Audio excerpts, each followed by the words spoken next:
মৌসুমী বায়ুর কারণে বঙ্গোপসাগরে সঞ্চারণশীল মেঘমালা তৈরি হওয়ায় উপকূল জুড়ে ভারী বৃষ্টিপাত শুরু হয়েছে। এই বৃষ্টি টানা কয়েকদিন থাকার পূর্বাভাস দিয়েছে আবহাওয়া অফিস। এদিকে চট্টগ্রাম, কক্সবাজার, পায়রা ও মংলা বন্দরকে ৩ নম্বর স্থানীয় সতর্ক সংকেত দেখাতে বলা হয়েছে। রয়েছে পাহাড় ধসের শঙ্কাও। সহকর্মীদের তথ্য ছবিতে প্রতিবেদন।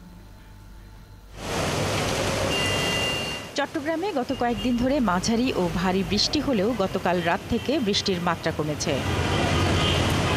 আবহাওয়া অফিস জানায়, মৌসুমী বায়ুর সক্রিয় অবস্থার কারণে আগামী কয়েকদিন চট্টগ্রামে আরও বৃষ্টির শঙ্কা রয়েছে। একই সঙ্গে রয়েছে পাহাড় ধসের শঙ্কাও। টানা 5 দিনের বৃষ্টিতে কক্সবাজারের নিচু এলাকা পানির নিচে ডুবে আছে। এদিকে আকাশে মেঘ ভিড় করায় আবারও বৃষ্টির ভয়ে আছেন টেকনাফ, উখিয়া, কক্সবাজার সদর, রামু, ঈদগাঁও, চকরিয়া, পেকুয়া ও কুতুবদিয়ার মানুষ। বাড়িতে পানি ঢুকে গেছে, এখন চুলা ডুবে গেছে, আমরা এখন কানা পানি খেতে পারিনি। এগারোর মধ্যে এখন পানি ঢুকে গরু চললে এখন বেশি সমস্যা। বাড়িঘর ডুবে গেছে, গরু ছাগল এখন নিয়ে চলে যাচ্ছি আশ্রয় কেন্দ্রে।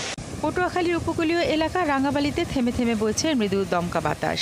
সাগর উত্তাল থাকায় গভীর সাগরে মাছ ধরতে যাওয়া জেলে ট্রলারগুলো তীরে ফিরে আসছে।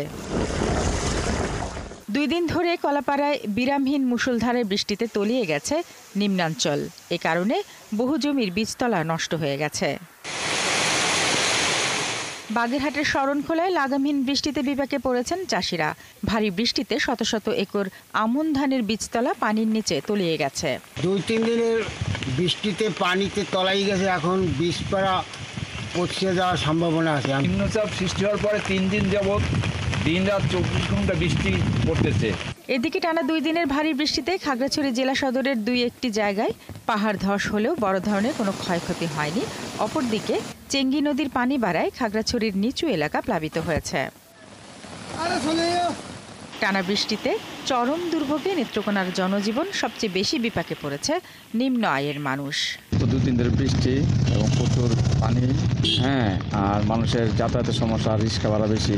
কারেন্ট ঠিক মতো না থাকে না, কারেন্টের জন্য চার্জও দিতে পারতেছি না। বৈরী আবহাওয়ার কারণে বরিশাল নগরীতে স্বাভাবিক জীবনযাত্রা ব্যাহত হচ্ছে। টানা বৃষ্টিতে মানুষ প্রয়োজন ছাড়া ঘর থেকে বের হচ্ছে না। শারমিন স্বপ্না, 71।